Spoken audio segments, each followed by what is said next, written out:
gonna sing forever of His saving grace on the streets of glory. Let me lift my voice. Cares all past, home at last, ever to rejoice. I wanna hear her say, well done. One time, one time, one time, one time, one time, one time, one time.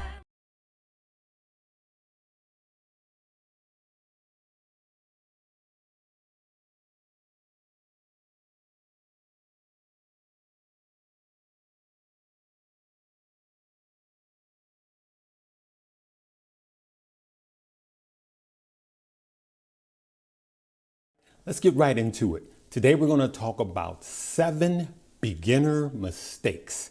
7 beginner investor mistakes. These are huge. And these 7 mistakes, knowing them right at the front end, it's going to save you thousands of dollars, and it's going to save you a lot of times and a lot of pitfalls and mistakes, okay? Let's get right into it. What I want you to do is I want you to get a pen and paper and write these down.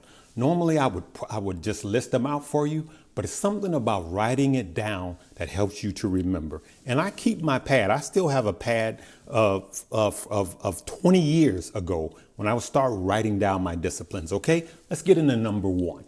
Number 1, all right, get stock tips from your beautician or your barber. Okay. You must do your own due diligence and not get stock advice from non-financial people. And unfortunately, a lot of us fall into that pitfall. Hey man, I hear that the .com is good. You should invest in that. Oh, I hear that the pet rock is good. Maybe we should invest in that. I hear that's good. You literally have, now we already have 4 vaccines. Someone came to me the other day and go, you know, I was thinking about investing in vaccine stocks. And I'm like, you may be a little late. So number 1, watch who you get advice from, okay? That's never a good idea. It's gonna end bad for you, okay? It's not a good look on you. It's no sexy, all right? Number 2, do your own due diligence. That's a lead off from number 1, meaning do your own research. And I know you say, hey, I'm new. I don't know how to research. I'm actually working on something right now that's going to help you with that. So you're going to want to stay tuned to this channel and then just do some research. Use Google, use Yahoo Finance. All right. Use some of these tools. I got some more stuff that I'm going to be offering you guys down the road on where to look, how to do your due diligence, how to study a stock, how to study a company. So that's what you want to do. Never invest in something that you don't know what they do. Let's move to number 3. All right. Investing all of your money into one stock. It's never, ever a good idea. All right. So let's say you put all your money into Tesla and the plant that manufactures the chip has a fire and they shut down. All of your money is tanking now. And you have some stock that will fall as much as $100 a day, over $100 a day, $200 a day, depending on the amount of the stock. So now you have all of your money into one stock or one sector, or whether it be finances or whether it be tech, it doesn't matter, or pharmaceuticals. Never have your money, all of your money, into one sector, let alone one stock. You want to stay diversified. All right, let's move to number 4. Sell low and buying high. Humongous mistake that most beginning investors do. As a matter of fact, some people that's been investing for a while still do that because it's a natural habit. It's a natural reaction. What I teach is we need to be firemen. We need to run towards the fire, run towards the red. We need to be buying when people are selling. And then we need to be selling when people are buying. Sell when it's green, buy when it's red. If you do that more times than not, you'll make more money, right? So you want to buy on the dips, buy when stocks are red, and sell when they high. But do your due diligence and make sure it's a financially sound company and that stock is going to be worth more tomorrow than it is today. Let's keep it moving to number 5. You want to be Johnny Day Trader and not invest. It is not good for a new investor, and it's called investing in the stock market.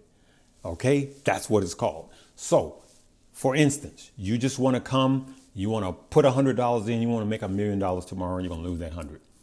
You want to put $1,000 in and make it $10,000 in a week, you're going to lose that 1,000. You put 10,000, you get it. You're going to lose it. What you need to be doing is both. Myself personally, I'm an investor that is a swing trader. I'm not a day trader, though I do some day trades. Very minimal.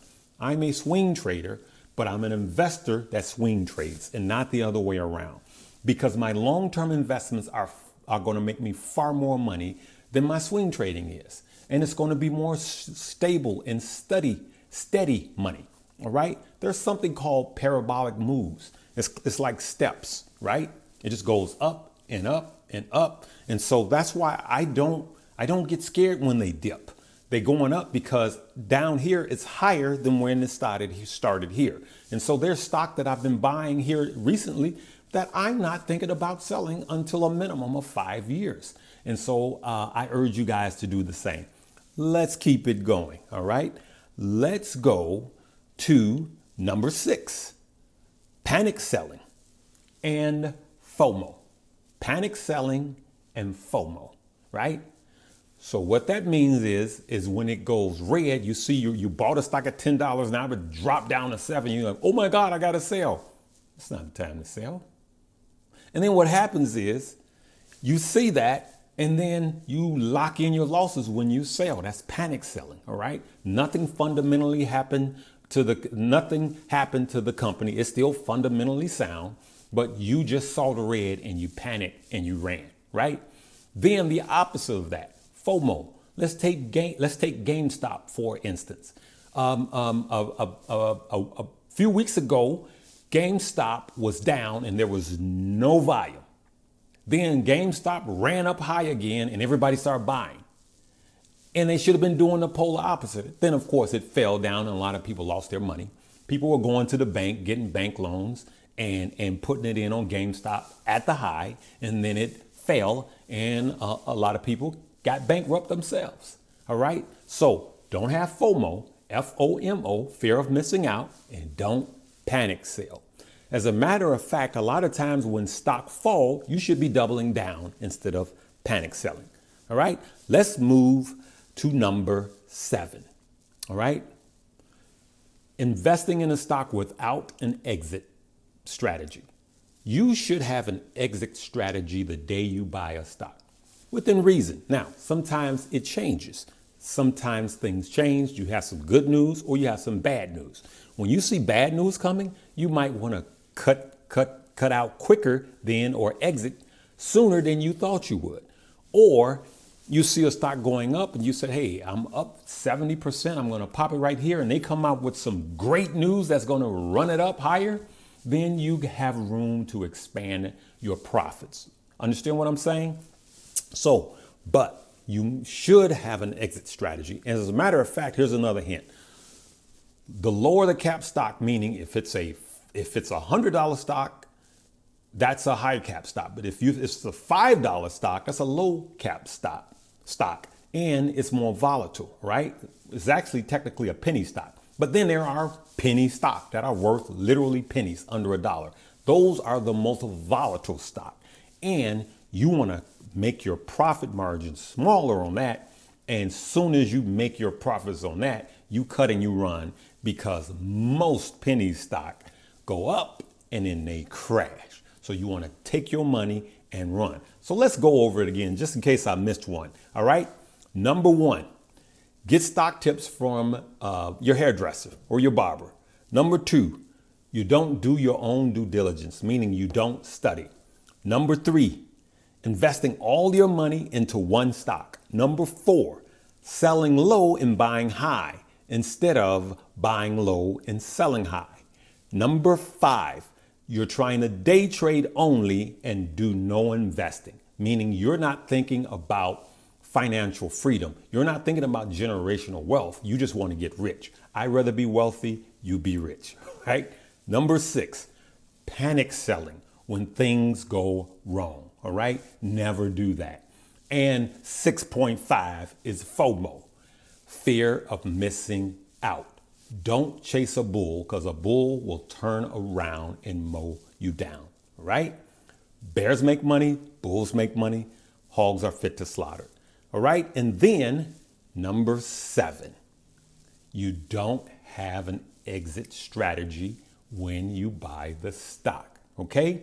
So I'm gonna leave it right there, but here's one of the things I do wanna tell you that is a bonus. I have a link below. It is a Webull link. Webull is a trading app. If you deposit $100, the link is below in the description. They will give you 2 free stock worth up to $1,850. Now, here's what I want you to do. Listen closely. I don't want you to spend that $100 right away. What I want you to do, Webull has what we call paper trading. So you could take paper money, just like Monopoly money, within the Webull app, and you can invest in the real stock market.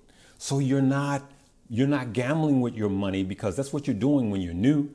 And you're playing with the house's money. It's actually not even the house's money. It's paper money. It's play money. It's Monopoly money. And then you could see how it reacts in the real stock market. You could see your gains and your losses. Then when you get a grip on it, then you could start with your own money. One time, ooh, just wanna hear him say, well. One time, one time, one time, one time, one time, one time, one time, one time. All I wanna do is hear you say it one time. Write my name in the book, call me one time. That's all I really need, just one time. I can't wait till I see you one time. You gave me my gift, gonna have it back. You fill me with love.